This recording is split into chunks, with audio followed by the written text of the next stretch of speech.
The sharp click-clack of the gurney's wheels echoed in the white-tiled hallway. The antiseptic smell, so characteristic of the hospital, filled my nostrils, a scent more familiar to me than the food from my own kitchen. It was well past 2 a.m., and my night shift should have ended hours ago if not for a complex meningioma that required urgent intervention. After 12 hours on my feet in the operating room, I only felt a sharp pain between my shoulder blades and a completely stiff back. I am Dr. Evelyn Reed, the most prestigious tumor neurosurgeon at this hospital. My job is to snatch lives from the jaws of death. It's a job that demands absolute precision and a heart of ice. I walked wearily towards the elevator, longing only to collapse onto the cot in my on-call room. My phone vibrated. A message from Daniel, my husband. Just finished the meeting. So exhausted, honey. Paris is cold tonight. I smiled. One of the few smiles of the day. I typed a reply. I just got out of a surgery, too. Sleep soon. Take care. I love you. Daniel was on a 2-year work trip in France for a collaborative research program that, according to him, was a golden opportunity for his career as a tenured professor. We had been apart for almost a year, and all our contact was reduced to text messages and hurried calls. I missed him, but I was proud of him. The elevator beeped, and the doors opened.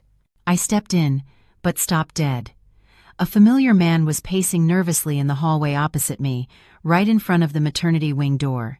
My heart seemed to stop for an instant. It was Daniel, in the flesh, not in Paris, but here, a few feet away from me.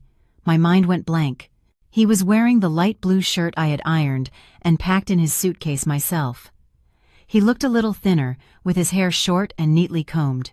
He paced back and forth, his face etched with worry, constantly glancing at the delivery room door. I stepped out of the elevator. My feet felt like lead. Daniel. My voice wasn't loud, but in the silent midnight hospital corridor, it resonated with startling clarity.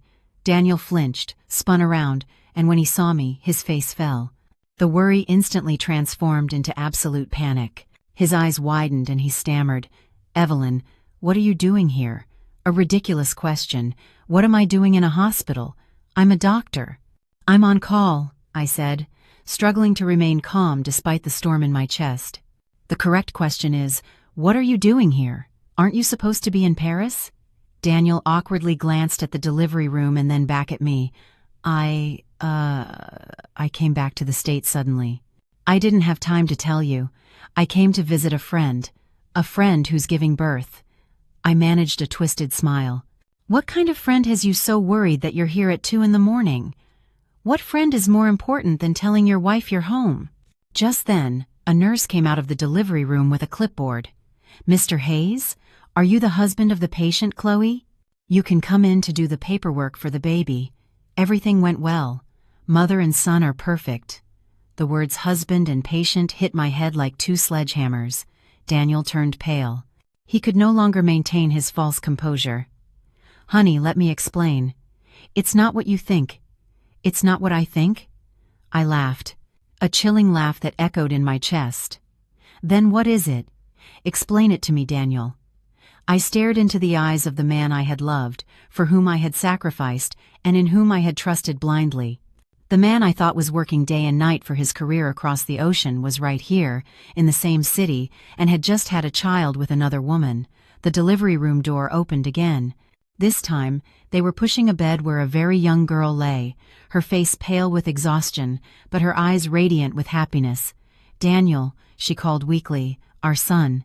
Then she saw me standing in front of Daniel. The smile vanished from her lips.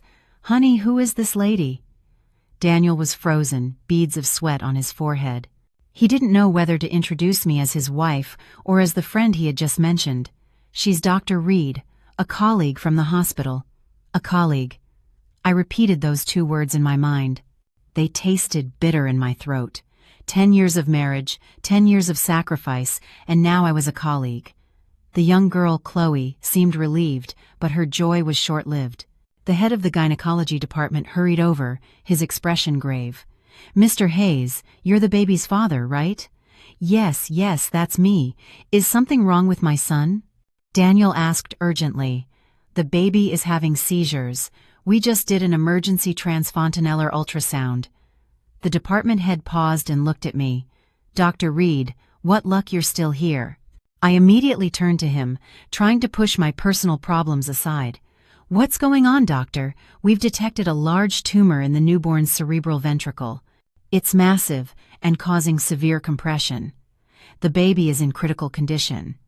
He turned back to Daniel. We need to operate immediately.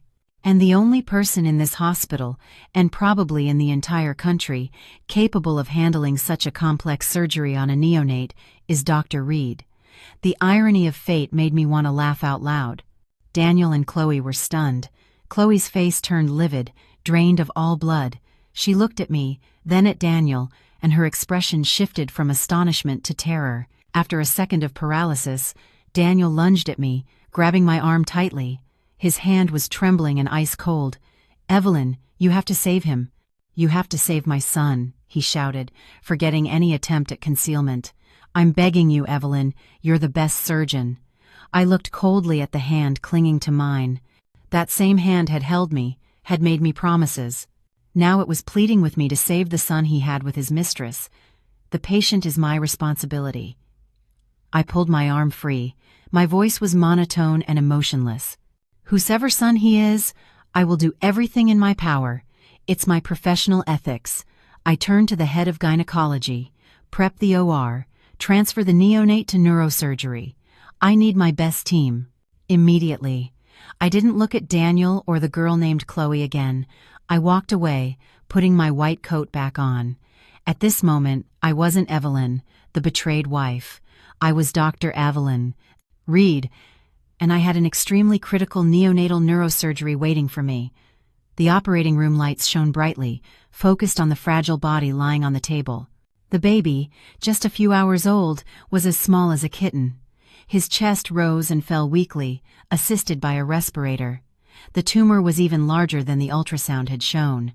It was in a perilous location, intertwined with vital nerves and compressing the motor center. A single mistake, a tremor of 1 millimeter in my hand, and this child would die on the table. Or if he survived, he would be left in a vegetative state. I pushed away all distracting thoughts. Daniel, Chloe, the betrayal, they no longer existed. In my mind, there was only anatomy, the tumor, and this fragile life. The surgery lasted 14 hours. When I placed the last suture, the sun was already rising in the next day's sky. The tumor had been removed with miraculous success. The baby's heart rate was stable, but I couldn't rest. 3 other surgeries, all of them complicated, were already scheduled and waiting for me. I barely had time to drink a glass of sugar water, change into clean scrubs, and continue with my work. The frantic pace of the hospital swallowed me whole. 36 straight hours with 4 high-stakes brain surgeries. When I left the last OR, I could barely feel my legs. My body was shattered, but my brain had to remain alert.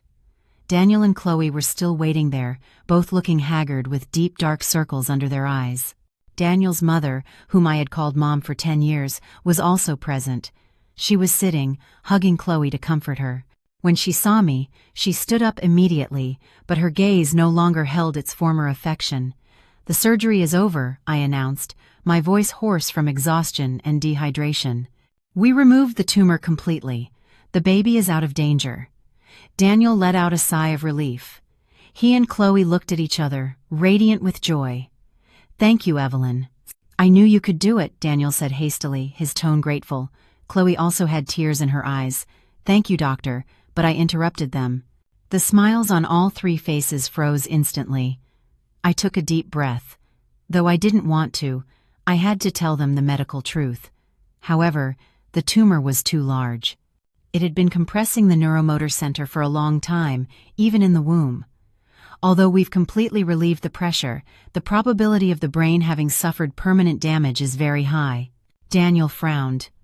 "Permanent damage? What do you mean?" "That there's a risk of cerebral palsy," I said bluntly. According to global medical literature, for a tumor of this type in this location, the prognosis is a 90% chance of cerebral palsy sequelae. The child may never be able to walk or care for himself. The family should be prepared. I spoke like a doctor reporting an unavoidable medical risk. But to them, my words took on a completely different meaning. The atmosphere grew thick. The earlier joy vanished without a trace. Chloe, the two-year-old student, opened her mouth, her wide eyes staring at me.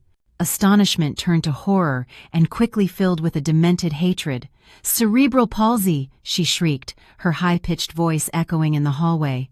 "She says my son will have cerebral palsy." Suddenly, she started addressing me formally. A provocative shift. "It was you," she screamed, pointing a finger at me. "You did it on purpose. Are you jealous? Jealous because you're barren. And when you saw that my husband had a son with me, you acted out of malice." I was frozen. After 36 hours of giving my all to save a life, this was what I received? The accusation of being barren? My ex-mother-in-law, who had always pressured me about having children, joined the chorus. "My God, Evelyn, how could you be so cruel? Daniel just made a mistake. You're his wife. You should be understanding. Instead, you harm my grandson with your wickedness. You, unscrupulous woman." I looked at Daniel, the man for whom I had sacrificed my youth, even my ability to be a mother, to advance his career. I waited for a word of defense. I waited for him, as a professor, as an educated man, to understand that what I had just said was medical science, not personal revenge. But Daniel didn't.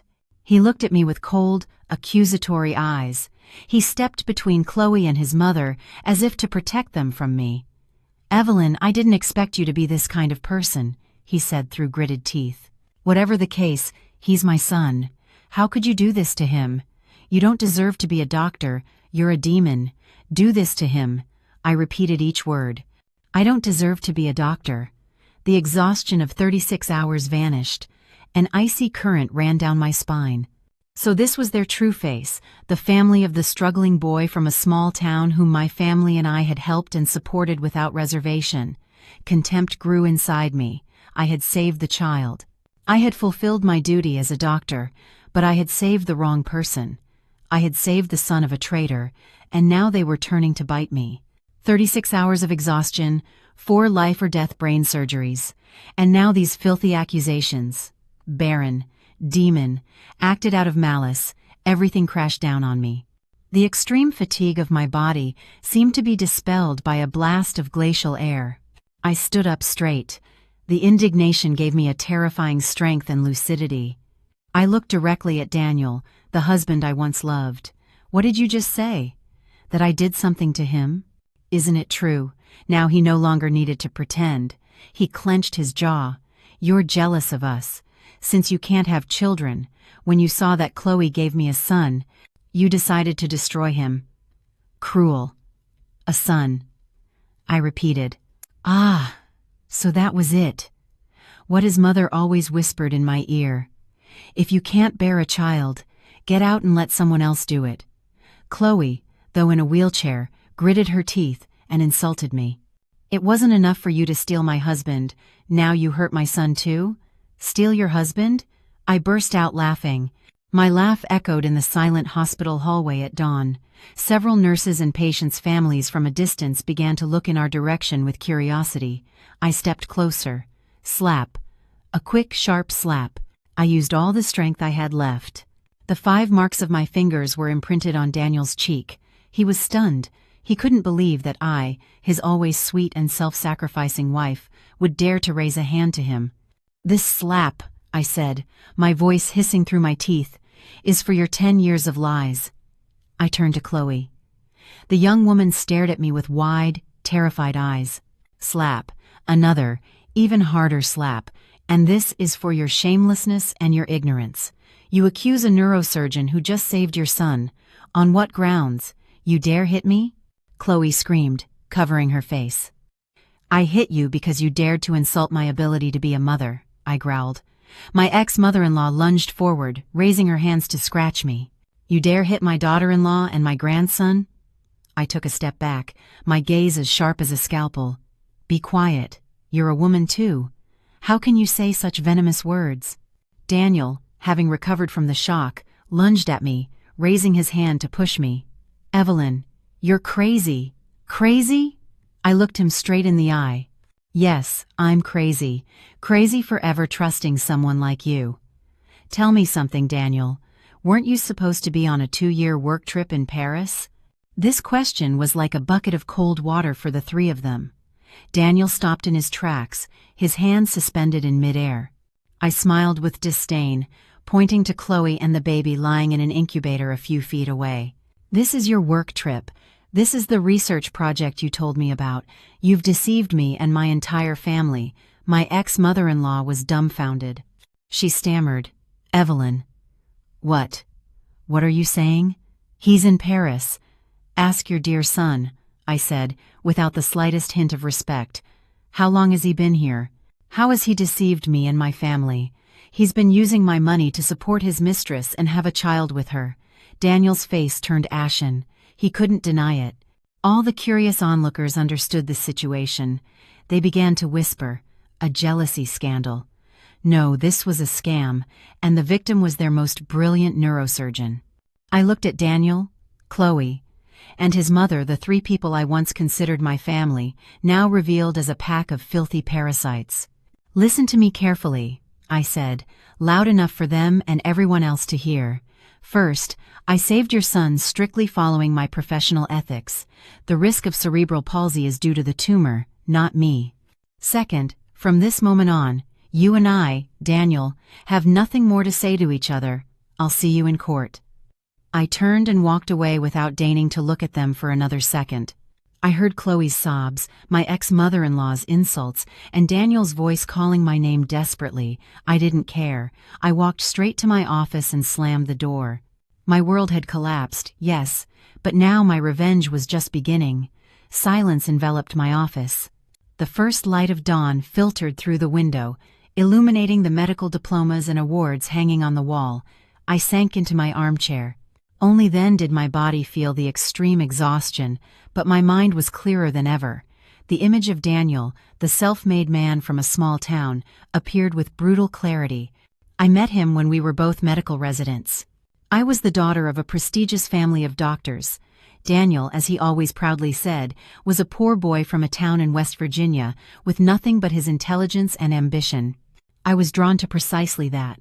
I thought he was authentic, different from the well-off kids who only knew how to depend on their families.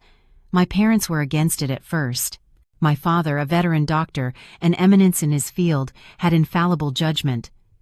I don't trust that boy's eyes, Evelyn, he told me. His ambition is boundless. He'll do whatever it takes to get what he wants. But I disobeyed my father. I loved Daniel. I believed in our love. We got married. I used my savings and my parents' help to buy our first house, a beautiful home in Scarsdale. Daniel wanted to get his PhD. I supported him. You focus on studying. I'll handle the finances, I told him. I threw myself into work like a machine. Besides my hours at the hospital, I taught classes and wrote articles. Every dollar I earned went towards his studies and building his career. 5 years ago, I got pregnant. It was right when Daniel was immersed in his doctoral thesis, the most crucial part. When I told him the news, he wasn't happy. He frowned. Honey, I'm at a very delicate stage, and you're about to become a department head. A child right now would complicate things for both of us. What if we wait a little? His wait a little meant I should have an abortion. I cried so much, but for love of him, for believing his promise that we would have a whole soccer team later, I gritted my teeth and agreed. I never imagined that abortion would cause complications. The doctor told me my chances of getting pregnant again were very low, almost nil. I hid it from Daniel. I was afraid of disappointing him. I suffered in silence.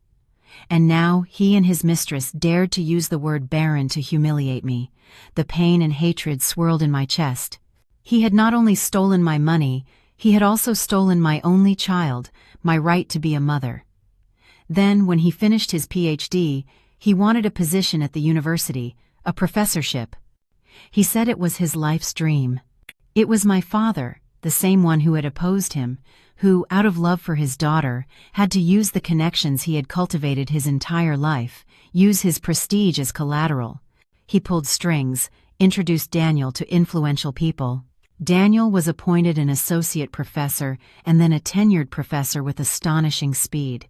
He became the youngest professor in the faculty. He strutted around, believing it was all due to his talent. He forgot that without the springboard my family had provided, he would still be a simple PhD, waiting his turn in a long line. And the work trip to Paris was also my father's idea and arrangement. It turned out he had used the cover my family created for him to deceive me, to build a new family. He had an escape plan ready. He had a son, a young mistress. He was just waiting for the right moment to discard me. This deceit wasn't a momentary lapse. It was a meticulously calculated plan, years in the making. He had deceived me and my parents. I gritted my teeth.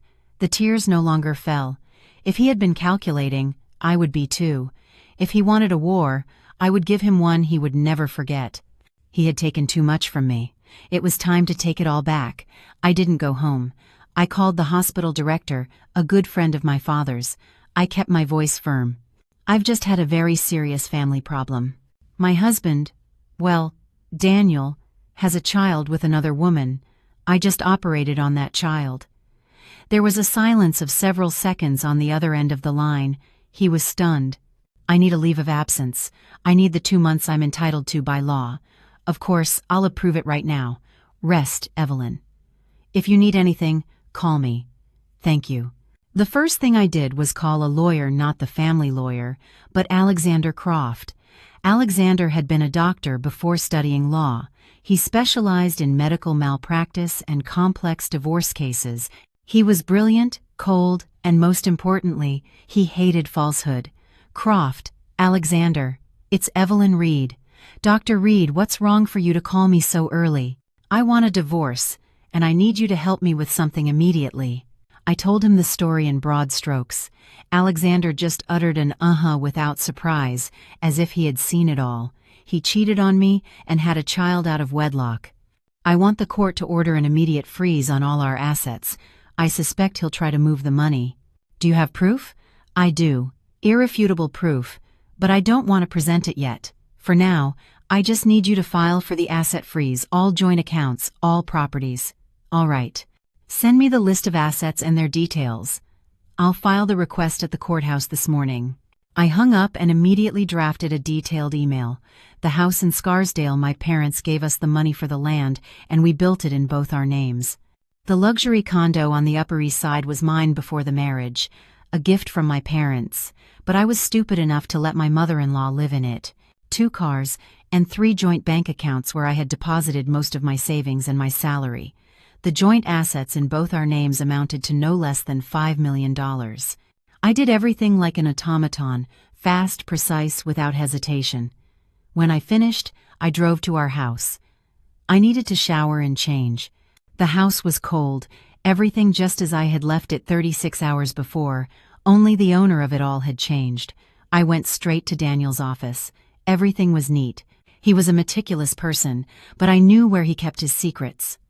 I opened the drawer. Nothing. I opened the safe. Nothing.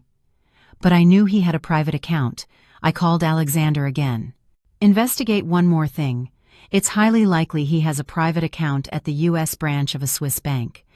He once boasted about having an emergency fund for professors. Understood, Alexander replied curtly. I had to block all his escape routes. He wanted a son, a new family. Perfect. He would have to support them with his own 2 hands, starting from scratch.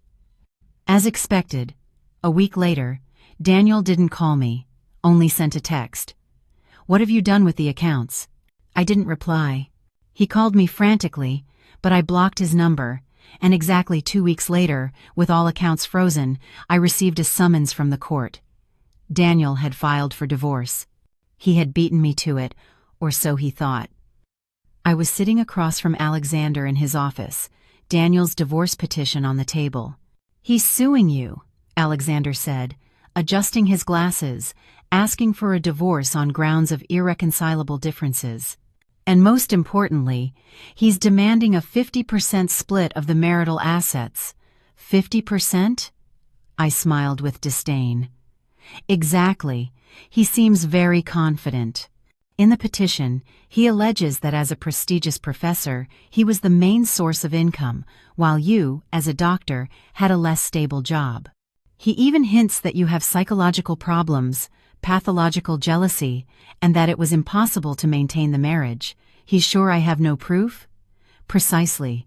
He thinks what happened at the hospital was just words, without any solid evidence.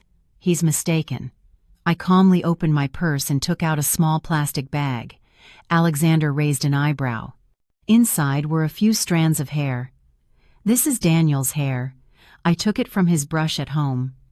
I took out another, even smaller bag. Inside were a few fine baby hairs. And this, I said, is hair from the newborn. I collected it when I shaved his head to prep for surgery. It's a mandatory procedure to ensure total asepsis. Alexander looked at me. His gaze was no longer that of a lawyer, but of a former doctor filled with admiration. He understood what I had done. DNA, Alexander said. A kill shot. Exactly. I want him to fall into his own trap. Let him be arrogant. Let him demand his 50%.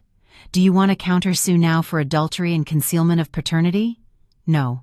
Let him proceed with his lawsuit.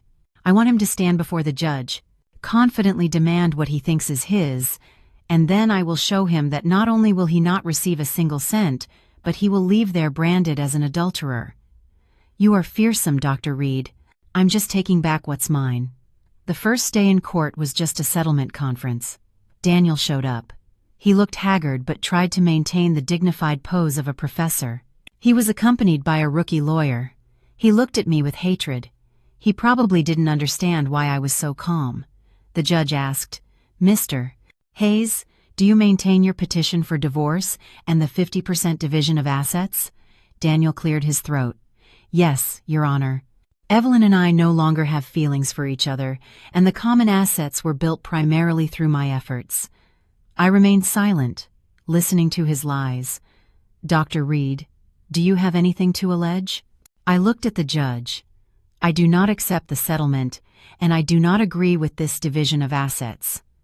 I will present evidence in the main trial that will prove Mr. Hayes has no right to receive absolutely anything from this estate." Daniel smirked. He thought I was bluffing. Fine, let him keep thinking that. 3 weeks later, the main trial for our divorce was held. I arrived at the courthouse completely serene. My 2-month leave of absence had given me time to recover and prepare everything meticulously. I had regained my calm, professional demeanor as an elite neurosurgeon. Daniel also arrived. He looked more worn out but was still trying to maintain his intellectual facade. Beside him was the same young lawyer. When he saw me, his eyes flashed with hatred. The freeze on his assets had clearly plunged his life, that of his new mistress, and his demanding mother into misery. He needed the money, and was convinced he would get his $2.5 million. The trial began. Daniel's lawyer talked nonstop, presenting endless proof of Daniel's income, his research projects, his international publications. He was trying to prove that during the 10 years of marriage, Daniel had been the financial pillar. "Your Honor," the lawyer said arrogantly, "my client is a prestigious professor, an exceptional talent for this country.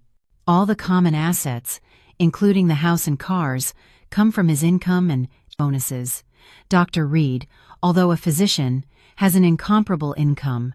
We demand a fair judgment that divides 50% of the assets, equivalent to $2.5 million, for my client." Daniel listened, nodding, satisfied. He even gave me a look of superiority, as if granting me the other 50% was an act of generosity. I just smiled. It was my lawyer Alexander's turn. He didn't rush. He stood up and adjusted his glasses. "Your Honor, the plaintiff has eloquently laid out the merits of Mr. Hayes, but they have omitted a crucial detail," Alexander said slowly. "They have forgotten the true reason for the breakdown of this marriage." Daniel's lawyer interrupted. "We've already made it clear it's due to irreconcilable differences. Dr. Reed suffers from pathological jealousy." Pathological jealousy. Alexander raised an eyebrow. "Well then, allow us to present the evidence of this pathological jealousy." Silence fell over the courtroom. Alexander looked directly at Daniel. "Mr. Hayes, Do you know a certain Chloe, a two-year-old student at Columbia University? Daniel flinched, turning slightly pale. She's a student of mine. A student? Alexander smiled ironically. Then tell me, the child named Theo, born at Metropolitan General Hospital a month ago, is he the product of research between you and that student? Daniel jumped to his feet. What? What are you saying? That's slander, defamation. Alexander addressed the judge. Your Honor, to demonstrate the veracity of our claims and prove that Mr. Hayes has gravely violated marriage and family law by deceiving his wife and having a child out of wedlock, we request to present the results of a DNA test. Alexander placed a file on the table. This is the report from one of the most prestigious labs in the country. The samples analyzed are hair from Mr. Hayes and hair from the aforementioned newborn, obtained during preparation for a brain tumor surgery. The result, a 99.9% paternity match, irrefutable proof. Daniel was speechless. His face went from red to ashen gray. He staggered, nearly falling. He couldn't believe it. He didn't understand how I had obtained a hair sample from the baby. I looked at him with eyes as cold as ice. In saving his son, I had obtained the ultimate weapon to destroy him. Daniel's lawyer was also at a loss for words. Alexander continued. This isn't just a sentimental violation. Mr. Hayes also attempted to hide assets. Immediately after Dr. Reed discovered the deceit, in less than 24 hours, he tried to transfer a large sum of money from a joint account to a private account in his name at a Swiss bank. Fortunately, we requested the judicial freeze in time. Your Honor, Alexander concluded, we request that Mr. Hayes's petition for division of assets be completely dismissed, given that he is the sole party at fault, having violated his marital duties, deceiving, and having a child with another woman. We request that the entirety of the marital estate, the majority of which comes from the wife's family, be awarded to my client, Dr. Evelyn Reed. Mr. Hayes must leave with empty hands. The court deliberated for 15 minutes. The final judgment was delivered. The judge dismissed the plaintiff Daniel's petition for division of assets and accepted the defendant Evelyn's petition. The entire common estate, valued at $5 million, became the exclusive property of Evelyn. Daniel would leave with empty hands. The judge's gavel sounded. Daniel collapsed into his chair. $5 million. All lost. The 10 years of deceit and effort had vanished. He looked up and met my gaze with bloodshot eyes, a mixture of hatred and despair. I calmly stood up and left the courtroom with Alexander. I thought that after that mortal blow, Daniel would retreat quietly, but I underestimated his audacity and his mistress's madness. Having lost the $5 million, with no money to maintain his luxurious lifestyle and to treat his sick child, they were cornered, and a cornered beast attacks. A week after the divorce, as I was enjoying my leave reading a medical book, I received another summons from the court. I opened it. This time the plaintiff was her, Chloe. What is this? I asked Alexander over the phone.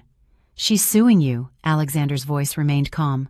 Miss Chloe is suing you for gross medical malpractice during the surgery. I let out a laugh full of contempt. Medical malpractice? They're suing me, a neurosurgeon, for my work? Exactly, Alexander said. In the lawsuit, she alleges that out of personal revenge and jealousy, you deliberately acted with malice in the operating room, purposefully damaging her son's brain, which led to the risk of cerebral palsy. That's ridiculous. That risk was due to the tumor. I explained it to them clearly. They don't care. They're trying to shift the case from the professional to the personal sphere. And do you know how much they're asking for in damages? How much? $5 million. $5 million, the same amount Daniel just lost. So, that's it, I realized. Since they couldn't get the money through the front door, they're trying the back. They think they can tarnish my reputation to force me to pay for their silence. It's very likely, Alexander said. It's a very dirty move. They're not looking to win the case. They know it's impossible. They're looking to destroy your reputation as a doctor. As soon as the news leaks that Dr. Evelyn Reed is being sued for $5 million for paralyzing her husband's mistress's son, your career will be seriously affected. The public won't care about the technical details, only the drama. They want to play dirty? I clenched my fist. Fine, I'll play with them.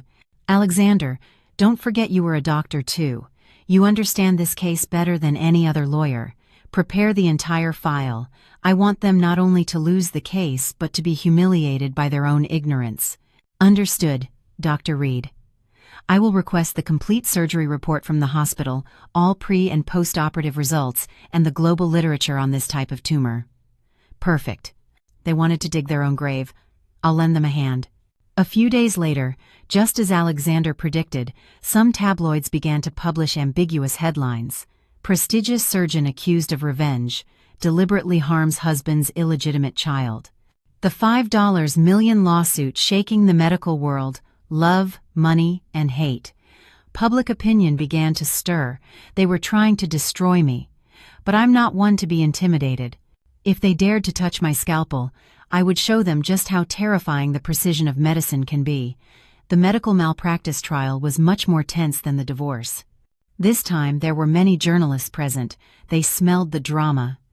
Chloe was pushed into the courtroom in a wheelchair, her face pale and looking fragile, playing the victim's role. Daniel accompanied her, acting the part of the pained and indignant father. Their lawyer, the same rookie from the last time, began his sappy speech. "Your Honor, ladies and gentlemen," he said, pointing at me.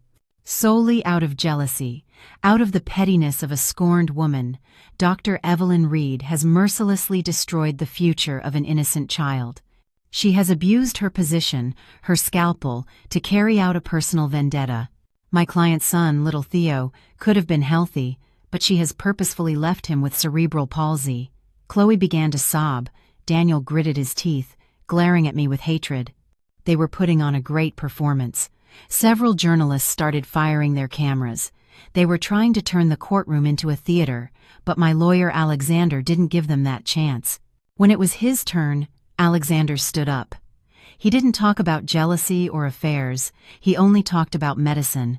"Your Honor," Alexander began, his voice firm and clear like a former physician's. "The plaintiff is attempting to turn a purely technical matter into a sentimental drama. Now, let's speak with scientific evidence." Alexander presented a thick file.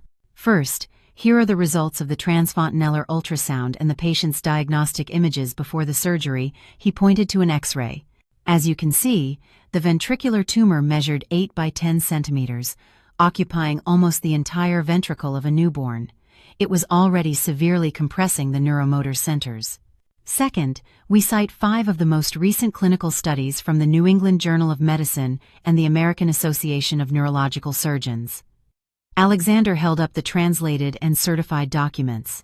"For this type of tumor, of this size and in this location, the mere fact that the baby survived birth is already a miracle. And even with a successful surgery, the probability of permanent sequelae of cerebral palsy due to the compression suffered in the womb is 90%. 90%. This is global scientific literature, not an invention of Dr. Reed's. Third, this is the detailed report of the 14-hour surgery." Alexander turned the pages. Every step, from the incision, tumor resection, microsurgical hemostasis, everything was flawless. Dr. Reed accomplished something that very few surgeons in the world can do: completely remove that giant tumor without damaging any other nerve. Alexander paused and looked directly at Chloe and Daniel. "The opposing counsel says Dr. Reed acted with malice." I ask, if she wanted to harm the child, she could have simply refused to operate, or she could have rushed the surgery by an hour, or she could have made a 1 millimeter mistake. The child would have died on the operating table, but it was precisely because Dr. Reed set aside her personal resentment, upheld her Hippocratic oath, and used all her talent that this child is alive today. The fact that he has a risk of cerebral palsy is the inevitable consequence of his disease, not a mistake by the doctor. The only ones who have made a mistake here are a couple of ingrates who have slandered the person who saved their son's life. Alexander's voice resonated in the courtroom. Chloe and Daniel were speechless. Their lawyer clumsily failed to rebut a single technical argument. The court deliberated. The verdict was swift. Chloe's lawsuit was completely dismissed. The surgery performed by Dr. Evelyn Reed was deemed flawless and in accordance with medical practice with no negligence whatsoever. The plaintiff, Chloe, was ordered to pay all court costs and compensation for damages to Dr. Reed's reputation. Chloe let out a crazed scream and fainted. Or pretended to. Daniel rushed to her, his face white as a sheet. I had won again. I had not only recovered my money, but I had protected what was most valuable, my honor as a doctor. After winning 2 consecutive lawsuits, I thought I deserved some peace. I still had almost a month of leave left. I decided to put my life in order, starting with the house in Scarsdale, house number 1. After the verdict, I called a locksmith to change all the locks. I packed all of Daniel's clothes and belongings into large trash bags.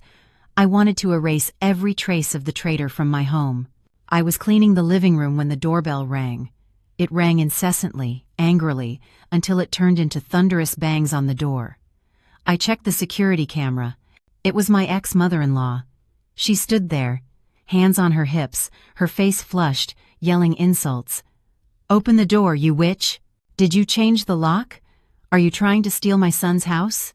Open up or I'll break the door down." Calmly, I activated the security system's speaker. "Ma'am, please leave. This is my house. It's not your son's house anymore." "What? What did you say?" She was stunned, and then her fury escalated. "This house belongs to my son, to Daniel. You're nothing but a parasite. Get out of my house. You should update your information," I said in a monotone voice. "The court has already ruled." Daniel left with empty hands. "This house is 100% mine. You have no right to be here." "What court? You're all in cahoots. I don't believe you," she screamed. "I'm calling the police. I'm going to report you for squatting." She pulled out her phone and dialed 911. "Police, come to 15 Oak Street right now. My daughter-in-law is kicking me out. She's occupying my son's house. They're thieves." I shrugged, turned off the speaker, and went to make myself some tea. I knew they would come. 15 minutes later, an NYPD patrol car arrived, siren blaring. 2 officers got out, looking serious. My ex-mother-in-law ran towards them, crying and playing the victim. "Officers, look, my daughter-in-law, so ungrateful. She's throwing me out, occupying the house. Oh my God!" An officer knocked on the door, asking for the owner to come out.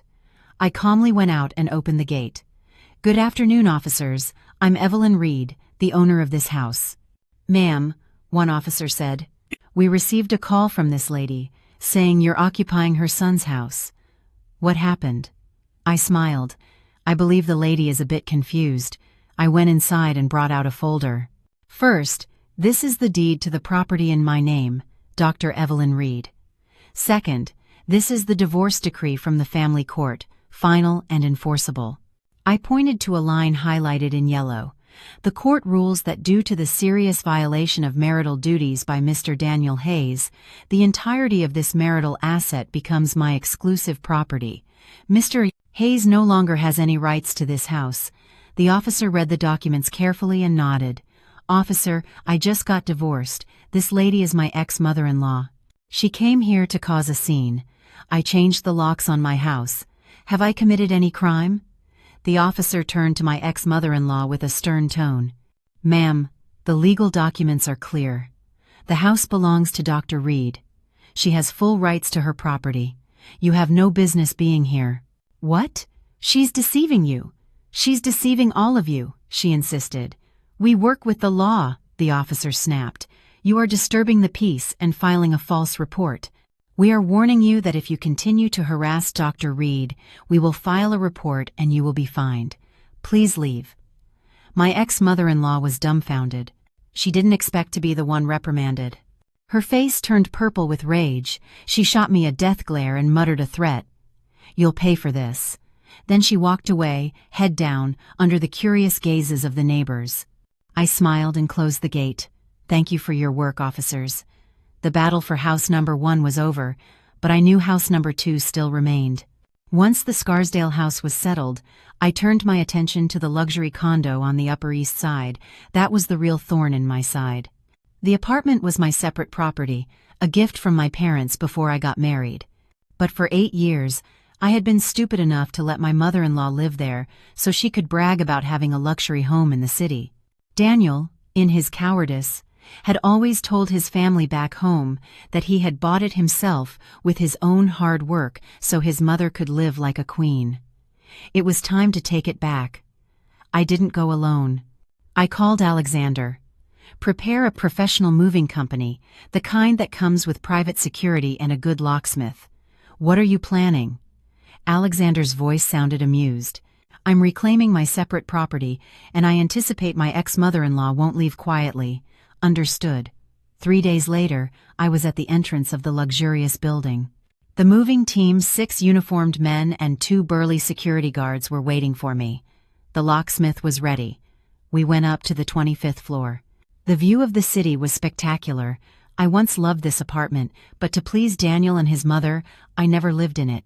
I rang the doorbell. After a moment, my ex-mother-in-law opened the door.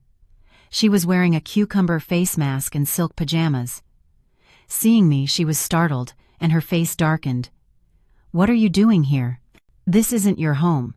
She tried to slam the door, but I was faster. I put my foot in the way. My 2 security guards stepped forward, flanking the door so she couldn't close it. "Ma'am," I smiled, a smile I knew she hated. "You're mistaken again. This is exactly my home." I showed her the property deed. My name, Evelyn Reed, was clearly printed, and the acquisition date was before my marriage to her son. "It's separate property," I said clearly. "It has nothing to do with the $5 million your son just lost. It's mine. It has always been mine.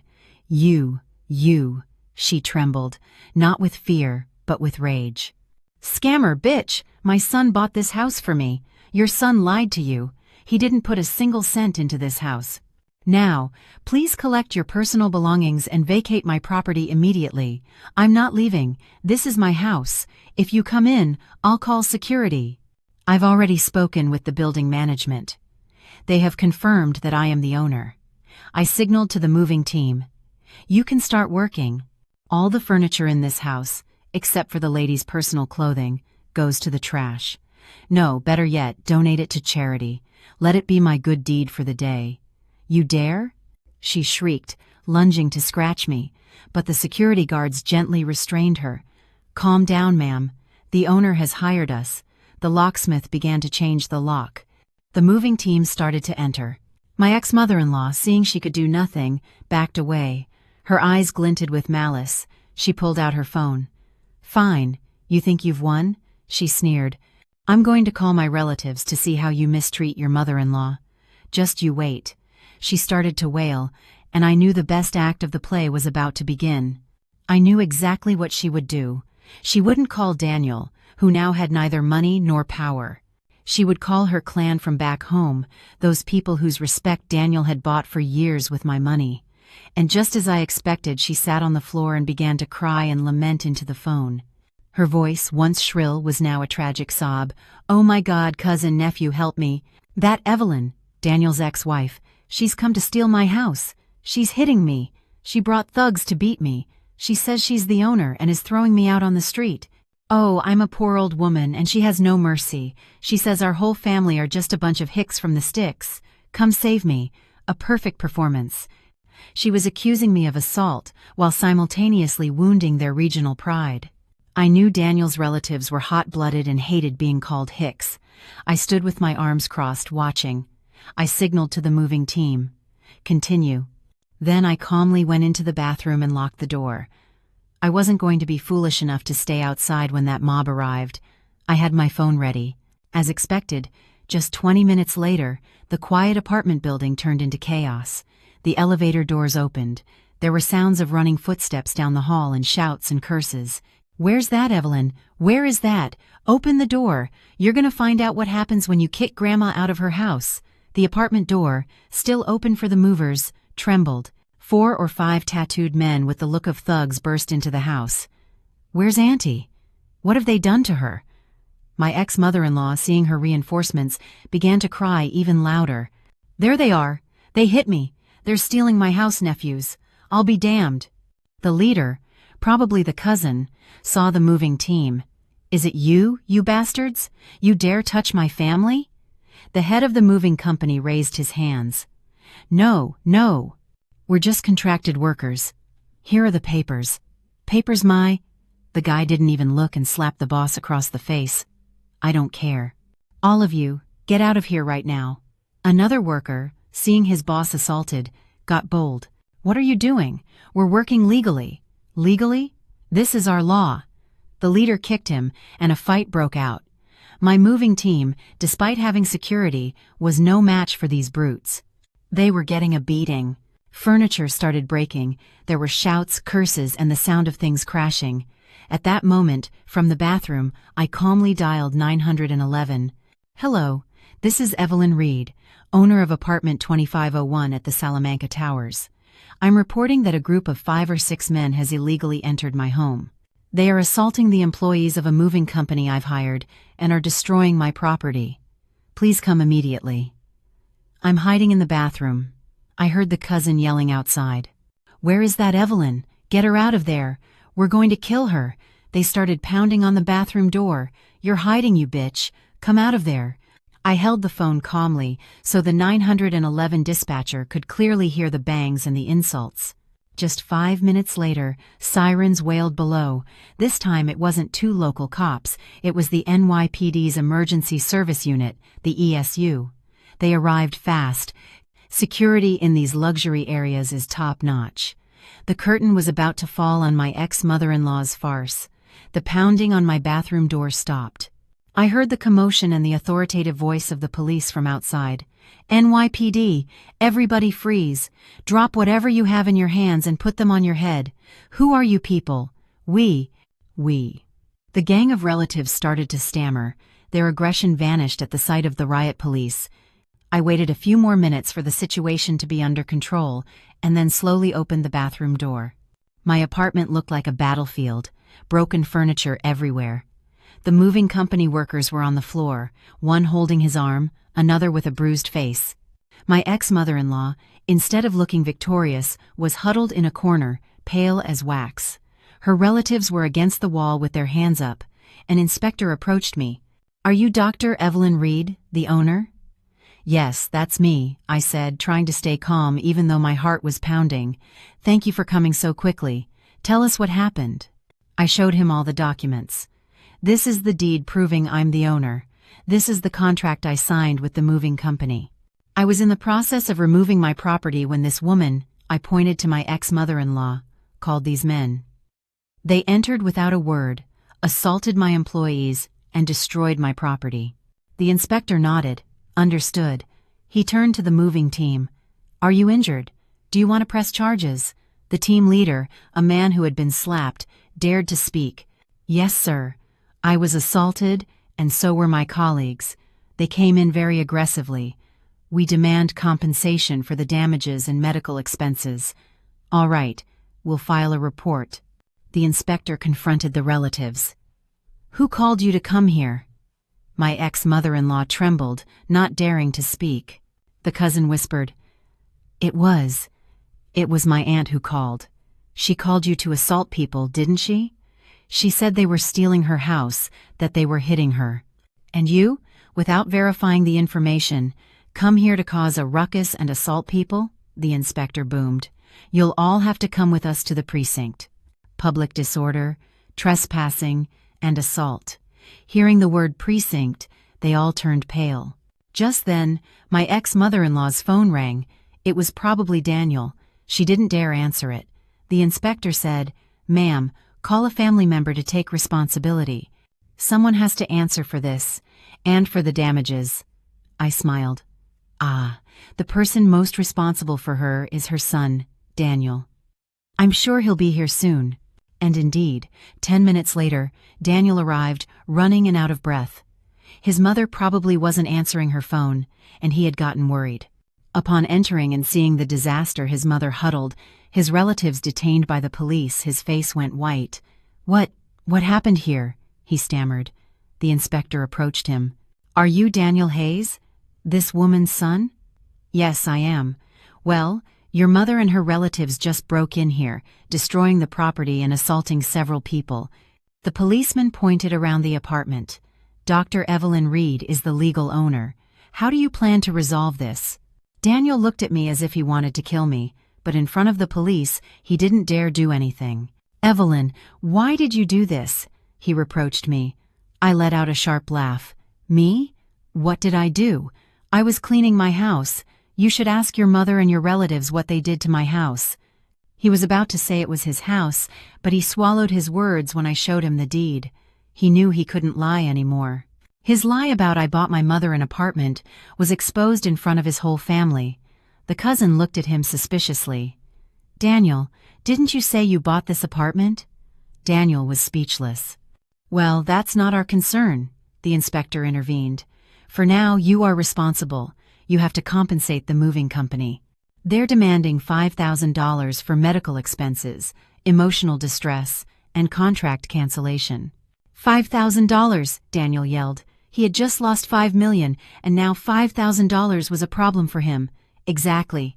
If you don't pay, we will arrest all your relatives to initiate legal proceedings. Daniel gritted his teeth. He had no choice.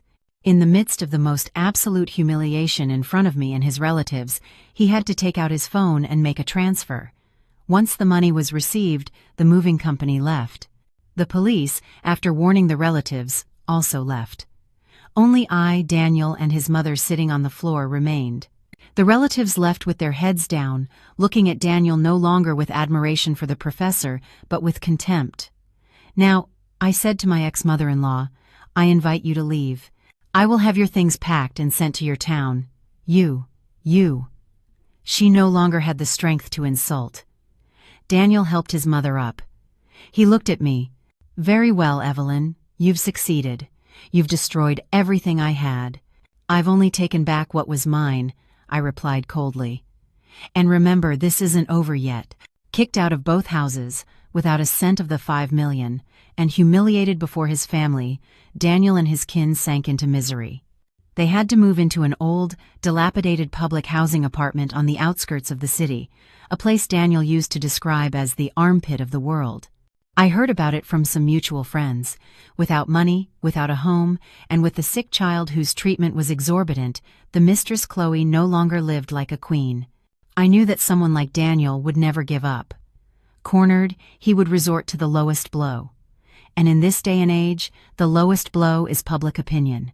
My leave of absence was about to end. I was preparing to return to the hospital, where my work awaited me, but just on the morning I was supposed to go back, the storm broke. Alexander called me very early, his voice urgent. Evelyn, check the internet. Right now. He's made his move. I turned on my computer. The first thing I saw were sensationalist headlines, social media posts shared at lightning speed. Scandal. Prestigious surgeon at Metropolitan General Hospital assaults husband and his mistress in hospital. Exclusive video. The slap. From the barren surgeon to her husband's young, postpartum mistress. The truth behind the $5 million divorce. Evil surgeon or desperate victim. They had done it. Daniel had leaked the video. It was a recording from the hospital's security cameras. He had edited it skillfully. The video had no sound. It only showed the scene where I, exhausted in my scrubs, stood before Daniel and Chloe. And then, the image of my hand rising and slapping Daniel, and then Chloe. Just that. A silent video where I was assaulting others. Beneath the video, a long, tear-jerking text written by Daniel or Chloe. It told how he was a humble professor despised by his wealthy wife's family. It said that I, because I was barren, had psychological problems and pathological jealousy, that Chloe was just a student who had innocently fallen in love with him. He wrote about the surgery. Although my son was in critical condition, my wife, Dr. Evelyn Reed, imposed conditions on us. She deliberately delayed the operation, and after the surgery, when we learned my son might have cerebral palsy, she didn't hide her satisfaction. She assaulted us in the hospital hallway in our moment of greatest pain. He said nothing about his deceit regarding the Paris trip. He said nothing about them having slandered me first. He only painted a picture in which I was the jealous, cruel wife who used her profession for revenge. The public, as always, needed no more details. Thousands of hateful comments flooded my profiles and the hospitals. Unbelievable. A doctor with such ethics? What an evil woman. On top of being barren, she's envious. Metropolitan General should revoke this woman's license immediately. It doesn't matter if your husband cheats on you, you have no right to hit anyone, especially a woman who just gave birth. My phone wouldn't stop ringing. The hospital administration, my bosses, my colleagues, they were in shock. The hospital asked me not to return for the time being until the media crisis was resolved. Daniel had succeeded. With this blow, he sought to destroy my career. He wanted me to lose everything. He thought I would crumble under this pressure. I turned off my phone and computer. I made myself some chamomile tea. He had dropped the bomb, but he had forgotten that the detonator was still in my hand. Alexander. I called my lawyer. Do you have what I asked for ready? Ready, Evelyn. The original high-definition video with sound, and both court rulings with the names pixelated but the content clear. Good, I interrupted. Release it all, now. If Daniel wants a media war, I'll give him total war. If he started with a silent play, I'll respond with a documentary with sound, image, and legal proof. That same afternoon, a prestigious digital newspaper, where an old friend of mine was the editor, published an exclusive article with the headline, "The Truth About the Surgeon's Case." Original video and court rulings reveal who the real victim is. The article began with the silent video Daniel had leaked, but immediately after, the screen split. On one side, the silent video. On the other, the original video with high-quality sound extracted from the security cameras. And this time, the public could hear. They heard Chloe scream, "You're jealous because you're barren. You acted out of malice."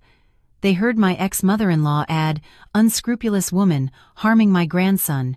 And above all, they heard Daniel say, "I didn't expect you to be this kind of person. How could you do this to him? You're a demon." And then they heard my slaps. They heard my hissing voice. "I hit you because you dared to insult my ability to be a mother." And they heard my revelation. "Weren't you supposed to be in Paris? This is your work trip. Using my money to support your mistress and your son." Everything became crystal clear. Who attacked first? Who slandered whom? Who was the victim of betrayal? But it didn't end there. The article attached 2 PDF files with the court's seal. The first, the divorce decree. It read clearly, "Mr. Daniel Hayes has gravely violated marriage and family law, deceiving his wife and having a child out of wedlock. The petition for division of assets is dismissed. The entirety of the common estate, $5 million, is awarded to Dr. Evelyn Reed. Mr. Hayes leaves with empty hands." The second file, the malpractice trial verdict. The content was equally clear. The lawsuit of Miss Chloe is dismissed. The surgery by Dr. Evelyn Reed was impeccable and in accordance with medical practice. The 90% risk of cerebral palsy is due to the pathology of the tumor, not the physician. Miss Chloe is ordered to pay all costs and compensation for damages to the reputation of Dr. Evelyn Reed. The truth had been revealed, not with tears, but with a video with sound and with court judgments. Public opinion, the same that had insulted me hours before, did a 180-degree turn. Their anger was directed entirely at Daniel and Chloe. My God. So they slandered her, cheated on her, called her barren, and she still had to operate to save the mistress's son? What a strong woman. The husband is a bastard and a coward. He loses the trial and the money, and then starts biting back. What kind of professor is this? He cheats on his wife, says he's going to Paris, only to stay here and have a child with a student. What a scumbag. And the student is no better. Steals the husband, has a child, and then sues the person who saved her son's life for $5 million. The audacity. The media storm changed direction dizzyingly. They found Daniel and Chloe's profiles, and millions of curses rained down on them. And one more blow, not delivered by me, but by the internet community itself. Students at Chloe's university started digging up dirt. They reviewed her senior thesis and discovered it was suspiciously similar to a research paper published by Daniel a year earlier. They accused her of plagiarism and using her relationship to get good grades. Other students accused Daniel of harassing female students. It was no longer just a family matter. It had become an academic and ethical scandal that shook the world of education. Daniel and Chloe, from victims, became society's villains. They had been mercilessly crushed. After the media scandal, Daniel's university couldn't stand idly by. Under pressure from public opinion and the Department of Education, they had to open a disciplinary investigation. However, the result was a mere slap on the wrist, a 3-month suspension without pay, and the withdrawal of all his bonuses for that year. Nothing more. They couldn't just fire a prestigious professor so easily, especially if he was still useful for certain projects. I knew it. I knew how the system worked, and it seemed Daniel believed it too. He thought he had weathered the crisis. After a few weeks of silence, as public opinion began to calm down, his arrogance resurfaced. One night, an unknown number called me. I had a feeling it was him. I answered. "Evelyn, it's me, Daniel." His voice didn't sound repentant, but weary, and with a touch of superiority. I remained silent. "I know a lot has happened. The public opinion is terrible," he sighed, as if he were the victim. "But as you can see, I'm still standing. The university can't do anything to me. They've only suspended me for 3 months. Afterwards, I'll be back. You know why?" I stayed silent, listening to his monologue. "Because I am a talent," he said, raising his voice. "I am irreplaceable. Those research projects won't go anywhere without me. All of them, from the dean to the president, they depend on me." He started to laugh. "You see, Evelyn, what good are your 5 million? What good is it that you won the lawsuits? You're still just a doctor. I, on the other hand, am a scientist. I've lost this, but I'll get other things. I'll soon recover everything. You, however, have lost me. You've lost a family. You are the failure." His stupid arrogance nauseated me. I laughed too, a soft but icy laugh. "Daniel," I said, saying his name for the first time in a long time, "do you really think you got to where you are on your own?" His laughter cut off abruptly. "What? What do you mean? Do you think you're so smart, so brilliant, that's why you rose so fast? Do you think becoming the youngest tenured professor was your own merit?" I smirked with contempt. "Did you never wonder why your doctoral thesis, which was mediocre, was approved so easily? Or why you, a novice with no experience, were appointed associate dean and then professor in just a few years?" "Evelyn," Daniel began to stammer. He sensed something. "Do you think that 2-year program in Paris fell from the sky? Do you think the dean, the president, the professor emeritus, who supported you so much, respected you for your talent?" I laughed with disdain. "You're wrong. They respected you, they supported you, they gave you everything, because you were my family's son-in-law, because you were my husband." "No, that can't be. My father," I said slowly and clearly, "Dr. Arthur Reed, that retired doctor you consider a washed-up old man. Have you forgotten who he was? Have you forgotten that the dean, the president, and everyone who lifted you up were his students, people who owe him favors? They gave you everything because my father asked them to. He did it because he loves his daughter and wanted her to be happy with the man she loved. He hoped that you, a boy from a small town, would know how to live up to it. You're lying. Your father did nothing. Throughout this whole time while I was suing you and getting my houses back, he didn't lift a finger. He said it was my battle." I paused. "But tonight, when you called me with your arrogance, bragging about being irreplaceable, you signed your own death warrant. You think the 3-month suspension was a light punishment?" "No. It was because my father hadn't intervened yet. He was giving you one last chance, but you rejected it. As soon as I hang up, you'll know." I smiled. "Goodbye, Daniel."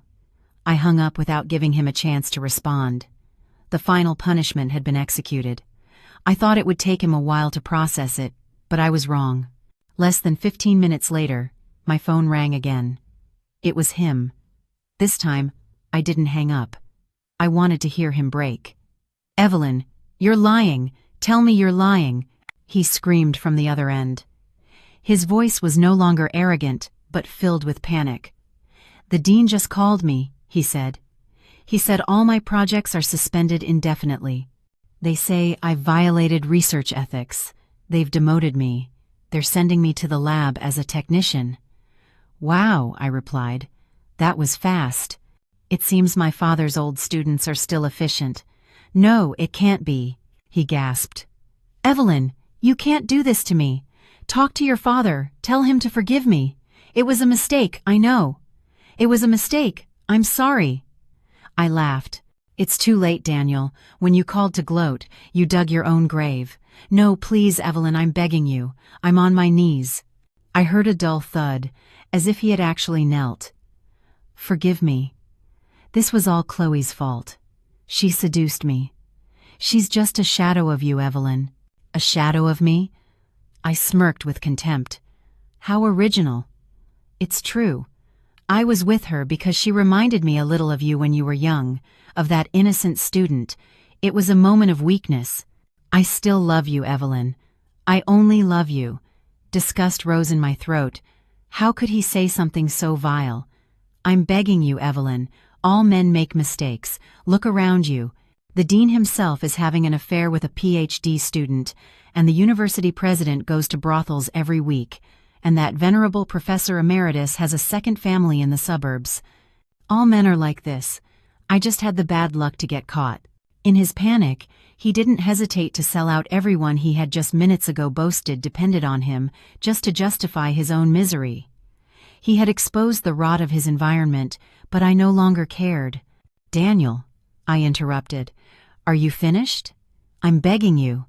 What you just said," I smiled, "is very interesting. I'm going to save the recording. You never know. Maybe I should send it to the wives of the dean, the president, and the professor to see if they also think all men are like this."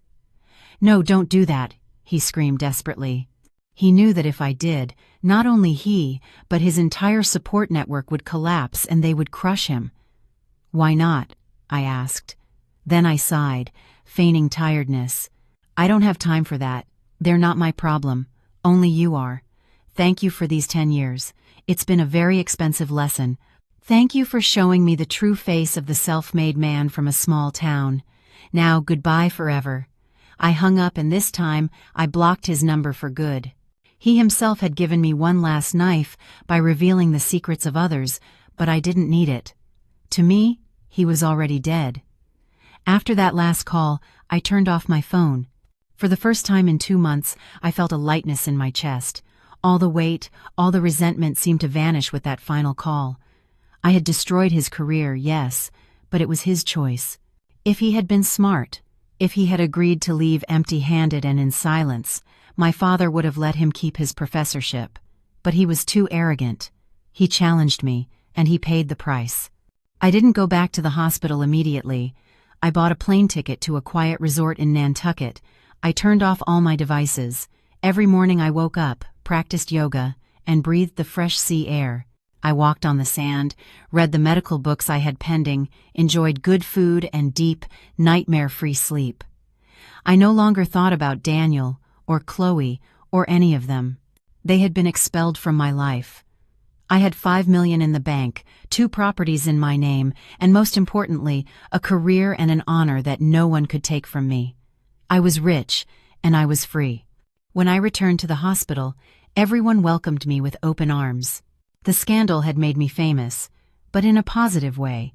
I became a symbol of a strong woman and of medical ethics. The hospital administration, after learning the whole truth, and probably after a call from my father, publicly apologized for the trouble. I put on my white coat again.